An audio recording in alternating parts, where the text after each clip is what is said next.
तो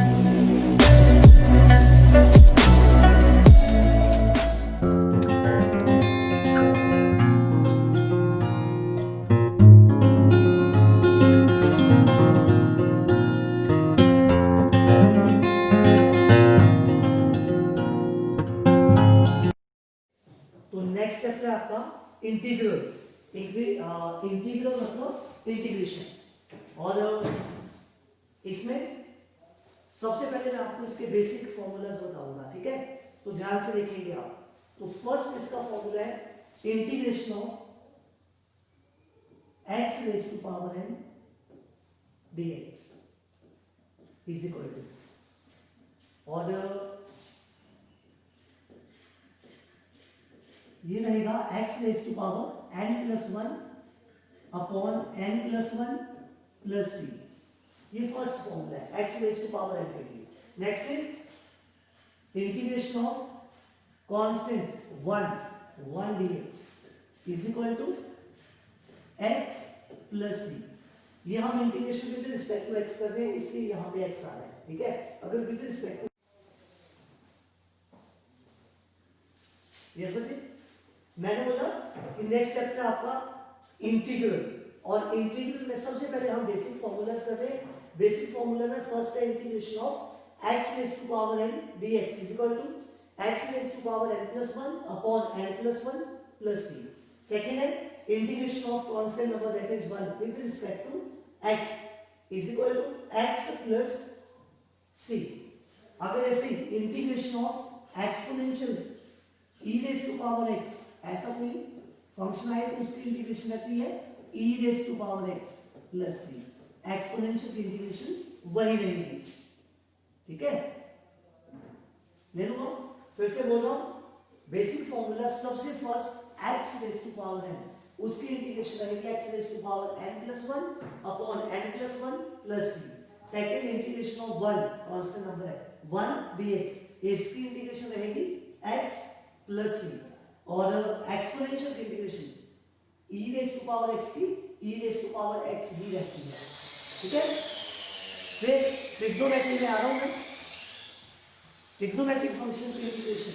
तो उसके लिए मैंने आपको एक रफ जैसी वैल्यू बताई थी। सबसे पहले आपको वो पता होनी चाहिए, यहां पे साइड में लिख रहा हूं मैं, डेरिवेटिव ddx ऑफ, ये बताया था कौन कौन से। First is sin x, second cos x, फिर tan x, next cot x, next secant x, and last is cosecant x। इनको जब डेरिवेटिव में आप लिखते हैं तो उसके लिए जो फॉर्मूला मैंने बताया था वो ये था कि जो c से स्टार्ट हो रहे हैं उनके साथ आपने माइनस का साइन लेना है, ओके? जो c से स्टार्ट हो रहे हैं उनके साथ माइनस का साइन। फिर फर्स्ट टू को इंटरचेंज कर देंगे, मतलब ये cos x, ये sin x। फिर एक छोड़ के आगे चलते हैं, इन दो को इंटरचेंज किया, फिर एक छोड़ के आगे चलेंगे। अगर आगे चले तो आगे वाले का square that is secant square x, और पीछे हटे तो दोनों की मल्टीप्लिकेशन। ऐसे नेक्स्ट में यहां से cosecant square x, और यहां पे cosecant x into cot x, ये रहती है। तो ये मैंने बोला था कि इस साइड से इस साइड को देखेंगे तो आपके पास आती है डिफरेंशिएशन, और अगर इस साइड से देखेंगे तो ये आपके पास इंटीग्रेशन आती है। तो यहां पे मैं ट्रिग्नोमेट्रिक की इंटीग्रेशन बता दूंगा। नेक्स्ट है इंटीग्रेशन ऑफ sin x। तो sin x की इंटीग्रेशन वहां से राइट से लेफ्ट की साइड देखेंगे, sin x की इंटीग्रेशन आती है minus cos x plus c। Next is integration of cos x, और cos x की इंटीग्रेशन होती है sin x प्लस c, ये रहती है, ठीक है? ऐसे कंटिन्यूटी में next is integration of tan x। ध्यान से देखिए कैसे इंटीग्रेशन ऑफ tan x, वैसे तो डायरेक्ट लिख दूंगा वैसे, ठीक है? लेकिन आपको पता होना चाहिए ये आया कैसे। तो सबसे पहले आपका काम ये कि साइन और कॉस में से चेंज करना है। तो tan क्या होता है आपके पास sin x upon cos x। अब यहां से आप डिनोमिनेटर का डेरिवेटिव देखेंगे, डिनोमिनेटर का डेरिवेटिव ऊपर है कि नहीं। तो डिनोमिनेटर का डेरिवेटिव बोला मैंने, cos x का डेरिवेटिव क्या होता है, माइनस साइन एक्स। तो यहां से आपने क्या लिखा, एक माइनस से आपने मल्टीप्लाई किया और डिवाइड, ठीक है। तो डिवाइड वाला भी ऊपर ही रहा, cos x dx। या फिर आप ऐसा कर सकते हैं, एक माइनस वहां लिखा, एक साइन के साथ लिख दिया डेरिवेटिव बनाने के लिए। cos x का डेरिवेटिव माइनस साइन x, ठीक है। अब क्योंकि इसका डेरिवेटिव बन गया, तो आप लिखेंगे कि जब भी डिनोमिनेटर का डेरिवेटिव न्यूमरेटर में हो तो डिनोमिनेटर किसमें आ जाता है, लॉग में, log cos x और प्लस c, ठीक है। अब इसके बाद इसकी एक इंटीग्रेशन और आती है किसकी, tan x की। कैसे, ये बना n log n, तो इसे लिख सकते हैं log m raise to power n plus c, या फिर ये लिखेंगे log 1 upon cos x plus c, या लास्ट में आप लिखेंगे log of 1 upon cos secant x और प्लस c। तो यहां से मैं ये टिक कर रहा हूं दो वैल्यूज इसकी। फर्स्ट tan x के integration minus log of cos x, या फिर tan x के integration log of secant x और प्लस c। अब ये फॉर्मूला कौन सा बना वो लिख देता हूं मैं। फॉर्मूला मैंने ये बताया कि अगर इंटीग्रेशन में डिनोमिनेटर में कोई फंक्शन दिया है और न्यूमरेटर में इसका डेरिवेटिव है, याद रखना ये, तो आपके पास जो आंसर आता है वो आता है log ऑफ डिनोमिनेटर और प्लस c। ये याद रखना, ये अभी अप्लाई किया मैंने जो लास्ट आपको बताया, ठीक। इसी से एक और फॉर्मूला बन जाता है यहां पे कि अगर integration of 1 upon x dx दिया है तो इसकी इंटीग्रेशन होती है log of x plus c। और ये इसी फॉर्मूले से बना, कैसे कि डिनोमिनेटर का डेरिवेटिव ऊपर है, x का डेरिवेटिव ऊपर 1 दिया है, तो इसका मतलब उसे डायरेक्ट log x में लिखेंगे, लेकिन 1 अपॉन x आएगा तभी। Okay, next is integration of cot x dx। cot को भी चेंज करेंगे ट्रिग्नोमेट्रिक में, और cot होता क्या है, cos अपॉन sin। cot होता है आपके पास cos अपॉन sin, तो ये बना cos x upon sin x, सिर्फ cot को चेंज किया, ओके। और जैसे cot को चेंज किया तो ये डिनोमिनेटर का डेरिवेटिव न्यूमरेटर में बन गया, sin x का डेरिवेटिव cos x। इसका मतलब इसे डायरेक्ट लिखेंगे log of sin x plus, ये बन गया cot x की इंटीग्रेशन, फॉर्मूला बन गया cot x का मतलब integration. Next is integration of secant x, और याद रखिए आप इसे, इसकी इंटीग्रेशन होती है log of secant x plus tan x plus c, and last is integration of cosecant x dx, और इसकी इंटीग्रेशन होती है log of cosecant x minus cot x plus c। बस ये दो इंटीग्रेशन है जिन्हें हमें याद रखना पड़ता है, अदरवाइज बाकी सारी की सारी इंटीग्रेशन फॉर्मूले से बन जाती है, जैसे ठीक। अब जो मैंने आपको डायरेक्ट फॉर्मूलाज बताए थे वहां पे वहीं से इंटीग्रेशन लिखेंगे। ये secant स्क्वायर x की minus sorry tan x, cosecant square x की minus cot x, secant x tan x की secant x, cosecant x cot x की माइनस cosecant x, ठीक है। ये इंटीग्रेशन भी यहीं से मिल जाती है। तो कौन कौन सी बताई मैंने यहां पे लिख रहा हूं मैं, integration of secant square x dx, उसके बाद integration of cosecant square x dx, ठीक ठीक है, नेक्स्ट थी secant x into tan x dx, ठीक है, और लास्ट थी integration of cosecant x into cot x dx। तो क्या बताई secant स्क्वायर x की, tan x plus c, cosecant square x की minus cot x plus c, secant x into tan x की secant x प्लस c, और last is cosecant x into cot x, तो इसकी आती है minus cosecant x plus c। ये आपको integration पता होनी चाहिए, जब भी आप इंटीग्रेशन स्टार्ट करोगे तो ये चीजें आपको पता होनी चाहिए। ओके, अब नेक्स्ट आपके पास है जो इंटीग्रेशन होती है या इंटीग्रल, वो टू टाइप्स में चलता है इंटीग्रल। कौन कौन सी type, first is indefinite integral, indefinite integral,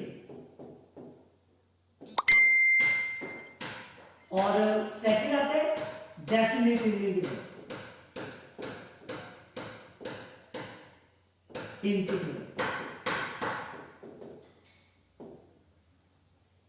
तो ये आपको पता होने चाहिए दोनों, indefinite and definite. Indefinite integral वो इंटीग्रल है जिसमें आपके पास कांस्टेंट सी आता है, कहने का मतलब इंटीग्रेशन की लिमिट नहीं दी होती है। ओके, और डेफिनेट इंटीग्रल क्या होता है, जिसमें आपके पास इसकी इंटीग्रेशन की लिमिट गिवन होती है, जैसे a to b, integration of a to b, और इसमें इंटीग्रेशन की लिमिट आपके पास गिवन नहीं होती। ठीक है, तो सबसे पहले जो हम करेंगे वो आएगा इनडेफिनेट इंटीग्रल, जिसमें आपके पास इंटीग्रेशन में लिमिट नहीं दी होती है कि इंटीग्रेशन यहां से यहां तक होगी, वो करेंगे। सबसे पहले मैं इनडेफिनेट इंटीग्रल के बारे में बता रहा हूं, और इनडेफिनेट इंटीग्रल में आपने फर्स्ट पढ़ा था एंटी डेरिवेटिव। सबसे पहले क्या था, एंटी डेरिवेटिव।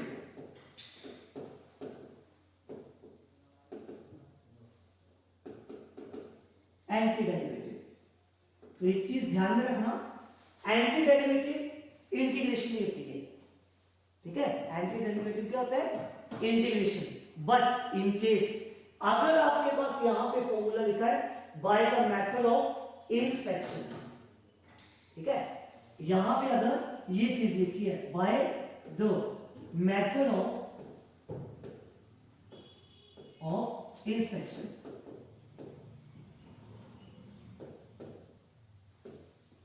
अगर ये वर्ड्स लिखे होंगे तो आप इसे एंटी डेरिवेटिव को डेरिवेटिव के थ्रू ही करेंगे। ठीक है, मैं क्या बता, एंटी डेरिवेटिव को डेरिवेटिव के थ्रू करेंगे। तो क्या करेंगे आप, अगर आपके पास ट्रिग्नोमेट्रिक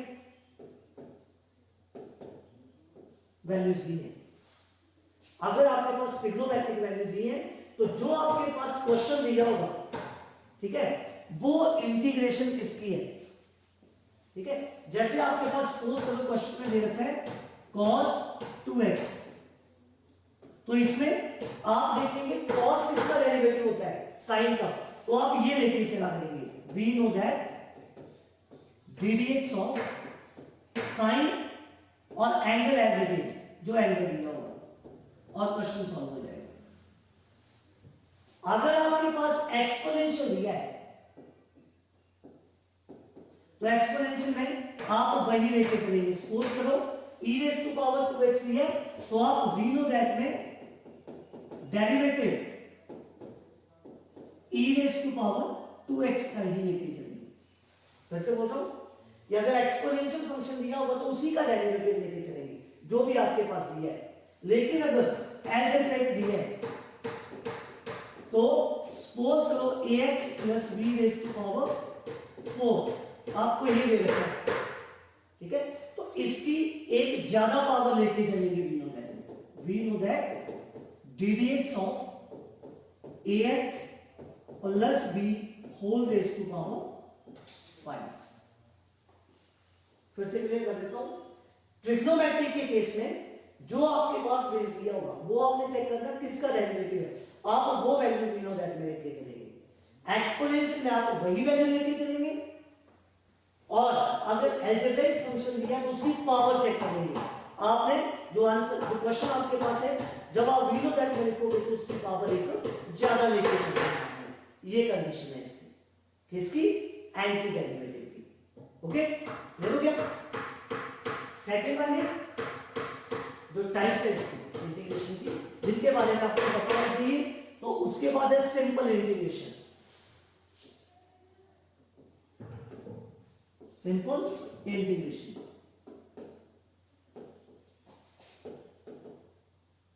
और सिंपल इंटीग्रेशन में अभी जो मैंने फॉर्मूले लिखवाए, अभी जितने भी फॉर्मूले मैंने आपको यूज करवाए वो सारे के सारे आपको आने चाहिए, तभी ये इंटीग्रेशन आप कर पाओगे, simple integration.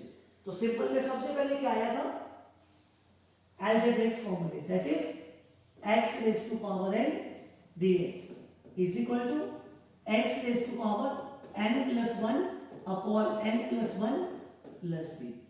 Integration of 1 dx is equal to x plus c। Integration of e raise to power x dx is equal to e raise to power x plus c। Integration of 1 upon x dx is equal to log of x plus c, और plus और trigonometric formulas जो अभी दिखाया, trigonometric formulas. ठीक है, तो ये सारे के सारे फॉर्मूले आपको पता होने चाहिए, आप सिंपल इंटीग्रेशन का भी कर पाओगे जो कि मैंने अभी आपको लिखवाया। ठीक है, और दो एडिशनल फॉर्मूले जिनके बारे में भी आपको पता होना चाहिए, वो है first integration of a function denominator में और उसका डेरिवेटिव न्यूमरेटर में dx, एक ये, और second one is integration of a function उसकी पावर n और इनटू में उसका डेरिवेटिव dx। ये दो फॉर्मूले भी साथ में पता होने चाहिए। तो यहां से अगर डिनोमिनेटर का डेरिवेटिव न्यूमरेटर में हो तो अभी मैंने आपको बोला log ऑफ डिनोमिनेटर ये आता है, और प्लस c।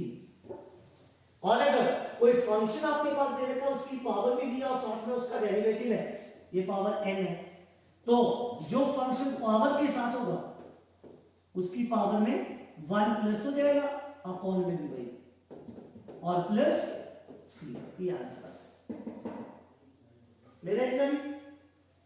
ठीक है, अब नेक्स्ट है आपके पास सिंपल फंक्शन के बाद trigonometric sorry integration by substitution. Integration by substitution,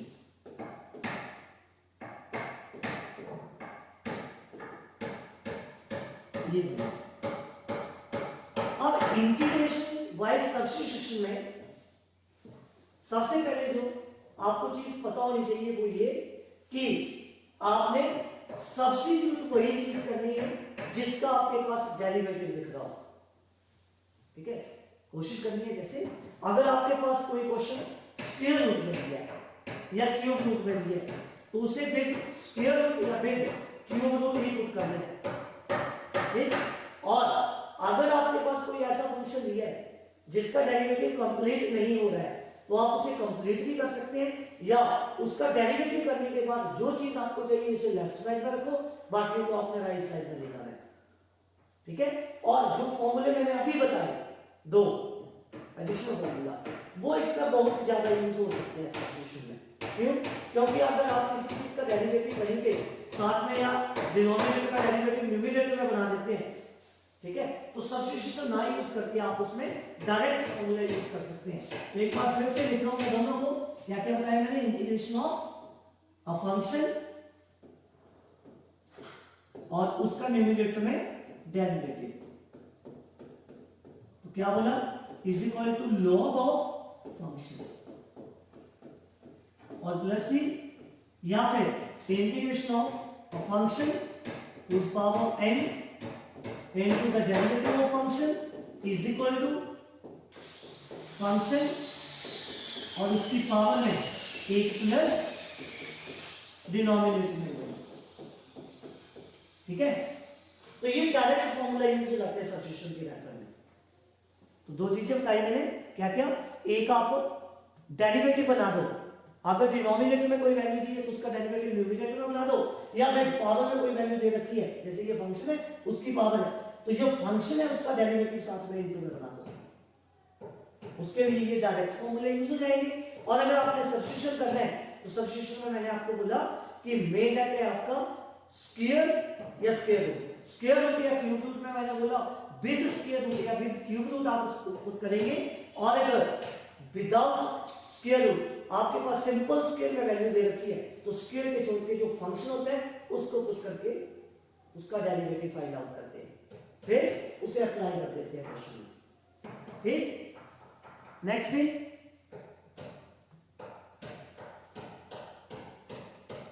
integration by using the trigonometric formulas. Integration by using trigonometric formulas.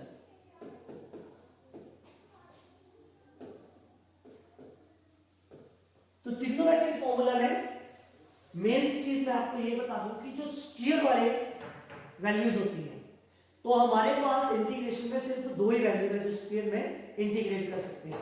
कौन कौन सी? First is second square and second cosecant square. इन दो की इंटीग्रेशन डायरेक्ट हो जाती है, लेकिन अगर आपके पास साइन स्क्वायर एक्स या फिर कॉस स्क्वायर एक्स ये दो वैल्यू आ जाती है, तो इनकी इंटीग्रेशन कैसे करेंगे? तो इसके लिए फॉर्मूला यूज होता है 1 माइनस कॉस 2x अपॉन 2 और इसके लिए 1 प्लस कॉस 2x अपॉन 2। जब तक इसे लीनियर पावर में मतलब लीनियर फंक्शन में कन्वर्ट नहीं करोगे तब तक ये इंटीग्रेट नहीं होगा। ठीक है, दो की मैंने आपको बोला इंटीग्रेशन हो जाती है, सेकंड स्क्वायर और सेकंड वन इज कॉसेकेंट स्क्वायर। इन दो की स्क्वायर में इंटीग्रेशन हो जाती है, और साइन स्क्वायर और कॉस स्क्वायर की मैंने आपको बता दी, साथ में दो रहते हैं tan और cot। तो tan और cot के लिए इन दोनों की आइडेंटिटी यूज हो जाती है, तो यहां से tan स्क्वायर x आपके पास आता है सेकंड स्क्वायर माइनस 1, और कॉसेकेंट के लिए आता है cosecant square x minus 1 is equal to cot square x। ये दो आइडेंटिटी यूज हो जाती है। तो कहने का मतलब कि सिर्फ दो ट्रिग्नोमेट्रिक फंक्शन स्क्वायर में अगर आपके पास आते हैं तो इनकी इंटीग्रेशन नहीं होती है, इसके लिए हमें फॉर्मूला यूज करना पड़ता है। अदरवाइज इन चार में अगर स्क्वायर आता है तो वो डायरेक्ट आप इंटीग्रेट कर सकते हैं। ओके, नेक्स्ट है आपके पास A B formula. A B formula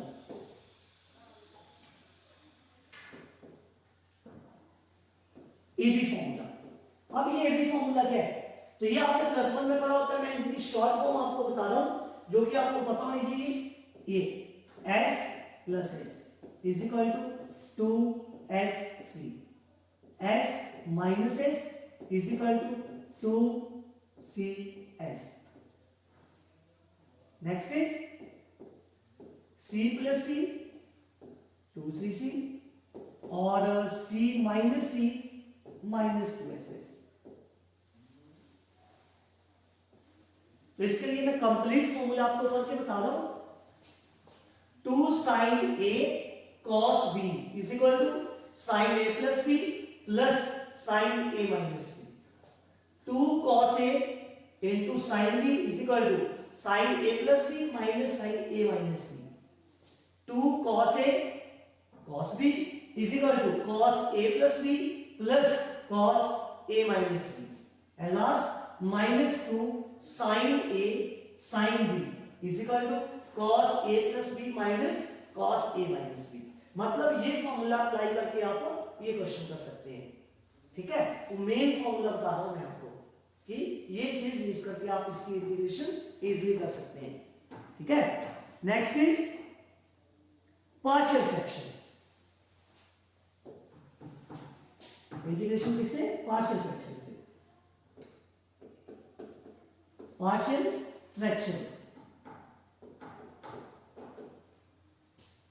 अब ये पार्शियल फ्रैक्शन क्या है? पार्शियल फ्रैक्शन में आपके पास तीन फॉर्मूलाज आते हैं इंटीग्रेशन करने के पार्शियल फ्रैक्शन में। First 1/x plus a x plus b x plus c, तीन फंक्शन के लिए लेके चल रहा हूं मैं। और इनमें जो फैक्टर्स है डिनोमिनेटर में ये लीनियर फॉर्म है, मतलब x की पावर 1 है। तो इसके लिए फॉर्मूला यूज होता है a upon first factor plus b upon second factor plus c upon third factor. First formula partial fraction में। Second 1 upon x plus a into x plus b whole square. Second, इसमें एक factor आपके पास linear form में और एक whole square में, तो इसके लिए फॉर्मूला यूज होता है a upon first factor plus b upon second factor with power 1 plus c upon second factor with power 2 ये होता है। And last is 1 upon x plus a into x square plus b। अब आपके पास denominator में जो second factor है वो quadratic form है, ये होल स्क्वायर में था, ये क्वाड्रेटिक फॉर्म है। तो इसका मतलब इसे लिखेंगे a upon first factor plus bx plus c upon second factor.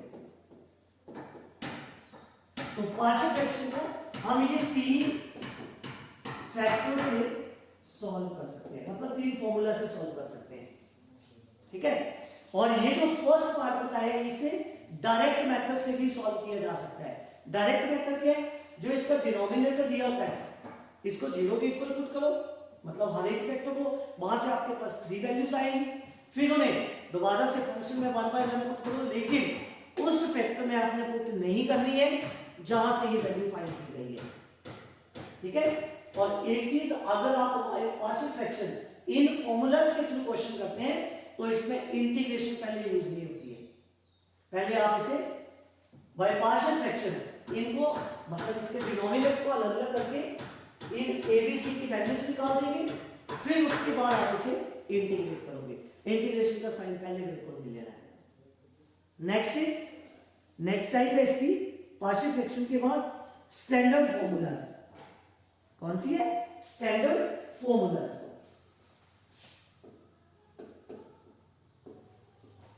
Standard formula,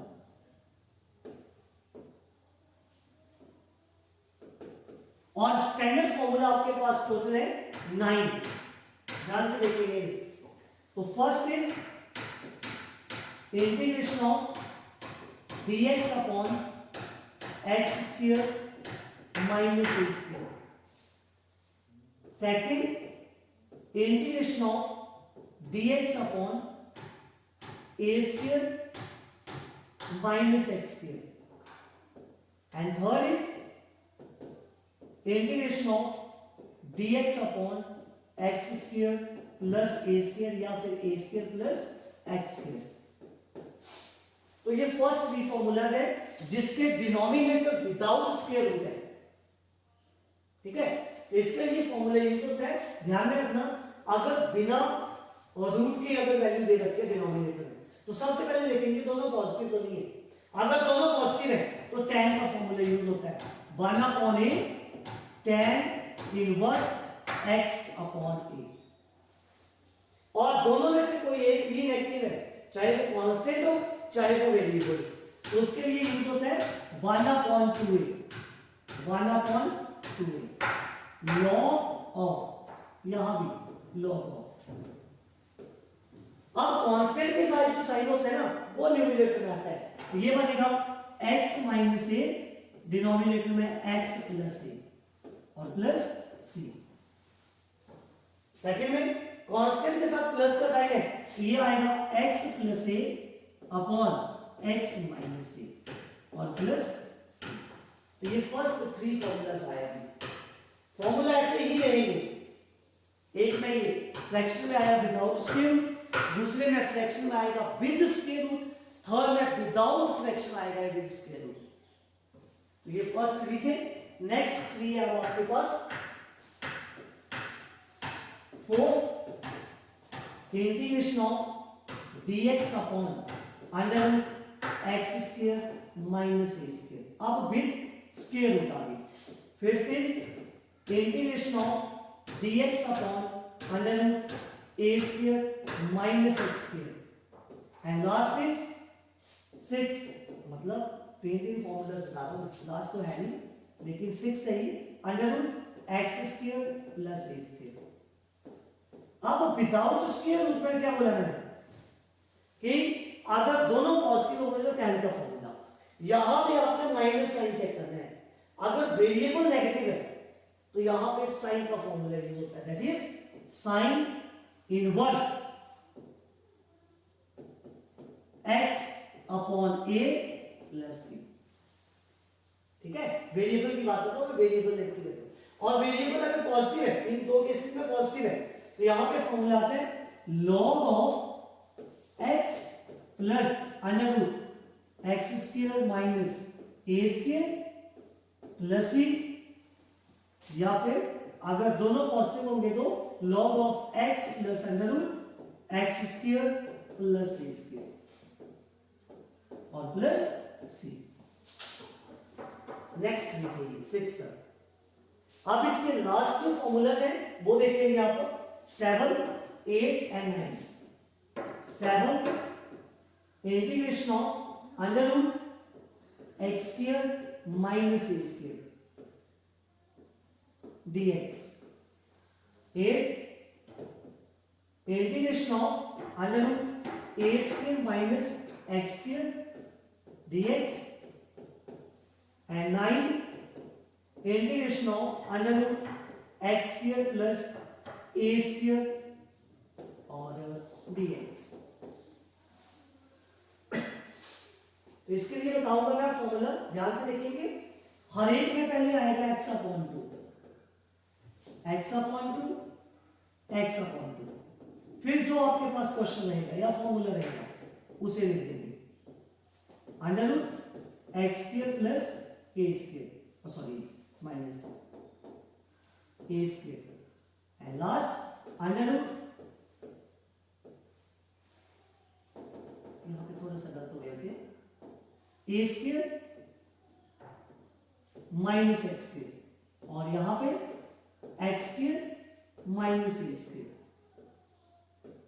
ठीक है, इसके बाद जो साइन यूज करोगे ना वो कांस्टेंट के साइन यूज करेंगे, माइनस प्लस प्लस, यहां पे माइनस, ये प्लस, ये प्लस, और बाकी फॉर्मूला आपने वही यूज कर देना है। नहीं, एक चीज और, ए स्क्वायर अपॉन 2, यहां भी ए स्क्वायर अपॉन 2, यहां भी ए स्क्वायर अपॉन 2। अब आपने बाकी फॉर्मूला वही यूज कर देना है जो डिनोमिनेटर में स्क्वायर रूट के साथ होता है। उसके लिए नेगेटिव जहां वेरिएबल था उसके साथ आया साइन इनवर्स एक्स अपॉन ए, और बाकी के साथ लॉग, यहां भी लॉग। मॉड के अंदर x plus question under root x square minus ए स्क्वायर और प्लस सी, लास्ट में x plus under root x square plus ए स्क्वायर और प्लस सी। तो ये 9 फॉर्मूलाज हैं, और इनमें एक चीज और ध्यान में रखना, आपको ज्यादातर ये यूज आपने तभी करने हैं जब ये जो वेरिएबल वाली टर्म है दैट इज एक्स, ये विदाउट स्क्वायर अगर आपको डेरिवेटिव मान दे, मतलब ये फॉर्मूला आपने तभी यूज करना है जब वेरिएबल वाली टर्म का स्क्वायर को छोड़ के डेरिवेटिव 1 के इक्वल होगा। -1 होता है तब भी आप सब्स्टिट्यूशन मेथड यूज करेंगे, लेकिन अगर उसका डेरिवेटिव आपको 1 दिखता है विदाउट स्क्वायर तो आपने इन्हें डायरेक्ट यूज कर देना सारे के सारे फॉर्मूलाज को। ओके, ले लोगे सभी को। Next, integration by parts. Next है इंटीग्रेशन बाय पार्ट्स।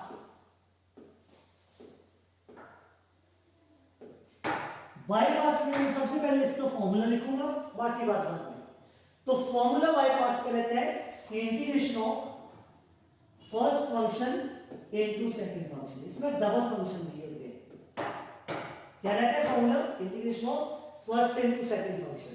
तो उसके लिए फॉर्मूला है first function as it is integration of second minus integration of derivative of first into integration of second whole dx.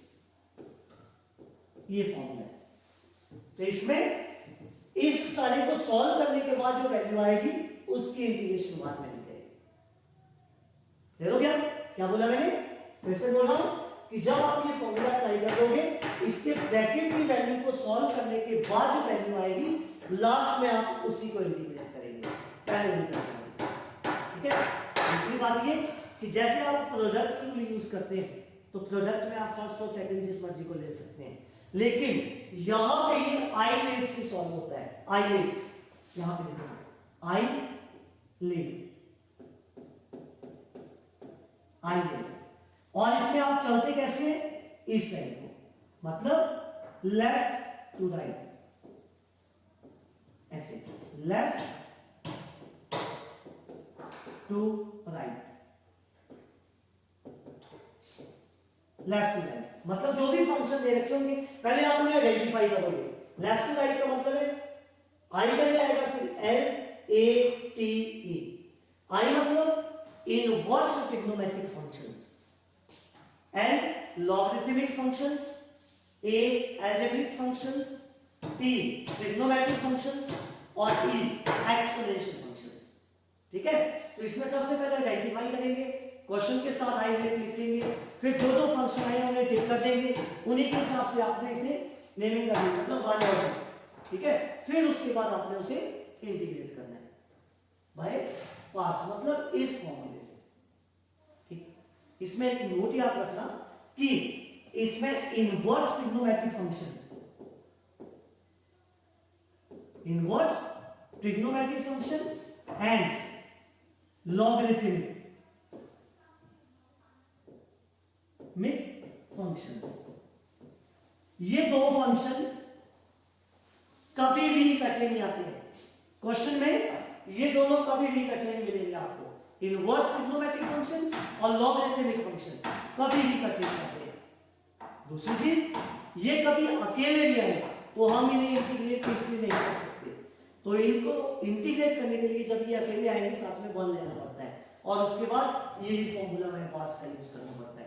1 लेके उसे अलजेब्रिक कौन कर लेते हैं, और फर्स्ट फंक्शन या तो इनवर्स ट्रिग्नोमेट्रिक होगा या लॉगरिथमिक। तो ये चीज का भी ध्यान रखना। ठीक है। नेक्स्ट इज, अब है आपके पास डेफिनेट इंटीग्रल। डेफिनेट इंटीग्रल, और डेफिनेट इंटीग्रल में मैंने बोला जब आपके पास इंटीग्रेशन दी होती है ना, तो उसकी लिमिट आपके पास दे रखी होती है। ये इसे बोलते हैं डेफिनेट इंटीग्रल। ठीक है। डेफिनेट इंटीग्रल के लिए मैंने बोला कि इसकी लिमिट दे रखी होती है। ठीक। अब इसमें इंटीग्रेट करने के बाद हम सी यूज नहीं करते हैं, कांस्टेंट वैल्यू। क्यों नहीं करते हैं? होता है वैसे इसमें सी यूज, लेकिन हम नहीं करते हैं। उसके लिए मैं एक एग्जांपल आपको दे रहा हूं, छोटा सा एग्जांपल है ये कि अगर आपके पास एक फंक्शन दे रखा है x और इंटीग्रेशन की लिमिट है 1 to 2 dx, इसे आपने इंटीग्रेट करना है। और मैंने आपको सी भी लिख के बताना है इसमें। तो आपके पास वैल्यू आती है एक्स स्क्वायर अपॉन 2, मतलब इसे इंटीग्रेट कर दिया और यहां पे आया 1 to 2। अब इंटीग्रेशन अप्लाई कैसे करते हैं, upper limit minus lower limit, तो ये बना सॉरी प्लस सी भी यूज कर रहा हूं, तो अपर लिमिट आया 2 2 4 अपॉन 2 प्लस सी और minus lower limit 1 upon 2 plus c, तो ये बन गया 2 plus c minus 1 upon 2 plus minus minus c, और ये सी कैंसिल हो जाता है, तो इसीलिए हम इसमें सी यूज नहीं करते हैं। तो डेफिनेट इंटीग्रल में याद रखना आप सी यूज नहीं करेंगे, क्यों, क्योंकि अगर आप करते भी हैं तो ये कैंसिल हो जाता है जब आप इसकी लिमिट अप्लाई करते हैं, upper limit minus lower limit, ठीक है। तो यहां से वैल्यू बनी 2 minus 1 upon 2, that is 2 2 4 minus 1 upon 2 3 upon 2, ये आ गया upper limit minus lower limit ले रही। तो जब आप डेफिनेट इंटीग्रल करोगे तो उसमें भी पहला जो टाइप आता है, कंटिन्यूटी में तो आपके पास 9th या 10th रहेगा, बट जो फर्स्ट इसमें टाइप आएगा डेफिनेट इंटीग्रल में, वो आएगा सिंपल इंटीग्रेशन। सिंपल इंटीग्रेशन, और सिंपल इंटीग्रेशन में वो सारे के सारे फॉर्मूले अप्लाई करेंगे आप, ठीक है। और जैसे आपके पास इंटीग्रेशन हो जाती है और यहां पे ये लिमिट लिखी जाती है, तो यहां पे आता है upper limit that is B minus lower limit that is A, बस ये चीज का ध्यान रखना। इंटीग्रेशन करने के बाद जब आप इसकी लिमिट को लास्ट में लिखते हैं तो यूज कैसे करते हैं, अपर लिमिट, मतलब जो आंसर आया होगा उसमें अपर लिमिट रखेंगे और माइनस लोअर लिमिट ले।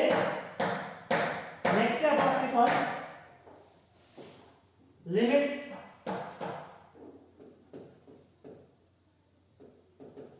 Integration as a limit of sum, limit of sum. Integration as a limit of sum का मतलब ये है कि इंटीग्रेशन में जो फॉर्मूला मैं यहां पे लिखूंगा वो आपको अप्लाई करना ही पड़ेगा, चाहे आपके पास इंटीग्रेशन x की ही क्यों ना दे रखी हो। क्यों, क्योंकि x की इंटीग्रेशन हम x स्क्वायर अपॉन 2 लिखते हैं, जो भी लिमिट ले रखी होगी वो पुट करेंगे, आंसर आ जाएगा। लेकिन अगर ये वर्ड यूज कर रखे हैं एज अ लिमिट ऑफ सम, तो आपने ये फॉर्मूला यूज करना है, integration a to b f of x dx is equal to limit h approaches to 0 h into f of a plus f of a plus h plus f of a plus 2h up to so on plus f of a plus n minus 1 into h, ये formula use होगा। और साथ में यहां पे NH की value b minus से लगती है, NH is equal to b minus से। कुछ एक और फॉर्मूला इसमें यूज होते हैं, उनको मैं लिख रहा हूं साथ में एडिशनल, जो इसके बीच में अप्लाई होंगे वो आपने ध्यान में रखने हैं। यहां पे लिखे मैंने समेशन n माइनस 1, ये आता है n into n minus 1 upon 2, second summation n minus 1 whole cube is equal to, ये आता है n into n minus 1 into 2n minus 1 whole upon 6, और एक limit x approaches to 0 e raised to power x minus 1 upon x, ये किसके equal होता है 1 के। ये तीन एडिशनल फॉर्मूले इसमें यूज होंगे जब आप क्वेश्चन को सॉल्व करेंगे, ओके। तो ये था as a limit of sum. And last is by properties, integration by using the properties, integration by using properties.